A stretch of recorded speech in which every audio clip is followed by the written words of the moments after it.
সুন্দর চন্দ্রমল্লিকাগুলো, এতগুলো ফুল মাত্র 5 টাকায়। আর ফুলগুলো আমি কি করে পেলাম চলো দেখা যাক। দেখো ফুলগুলো কি সুন্দর। তো প্রথমেই আমাদেরকে ফুলগুলো পাওয়ার জন্য রেডি হয়ে নিতে হবে। তো আজকে ক্রিসমাসের দিন, তো আমি একটা বেয়ার লেখা জামা পরে ভাল্লুকের মতনই হয়ে গেছি একদম। আর এই সেটটা পরে আমাকে একদমই আতপাগলার মতো দেখা যাচ্ছে। আর ফুল পাগল লাগার জন্য আমি মাথায় পরে নিয়েছি একটা হেডব্যান্ড, কান আর মাথা ঢাকবে, কানে ঠান্ডা লাগবে না। আর এটা পরে আমি চলে এসেছি চার্চে। হ্যাঁ, চার্চে চলে এসেছি। দেখো চার্চের বাইরে কি সুন্দর মেলা, কত জিনিস, কত খেলনা, বাচ্চাদের কত জিনিস, কত খাবারের দোকান, কি সুন্দর লোকজন সব ক্রিসমাসের টুপি পরেছে। আর এই দেখো আমাকে একটা লোক দিয়েছে গোলাপ ফুল। আমাকে দেখতে ভাল্লুকের মতো লাগছে বলে আমাকে একটা লোক গোলাপ ফুল দিয়েছে, যেটা পেয়ে তো আমি খুবই খুশি। তারপর দেখো এই যে ক্রিসমাসের এই যে চার্চটাকে কি সুন্দর সাজানো হয়েছে, সামনে দেখতে পাচ্ছ কত লোকের ভিড়।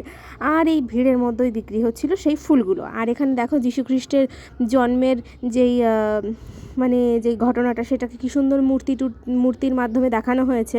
আর এই যে বেবি যীশুখ্রিস্ট শুয়ে রয়েছে, কি কিউট। আর এই যে আমি চলে এসেছি লাস্টে ফুল কিনবো, কিন্তু ওটা শ্যুট করা হয়নি। বা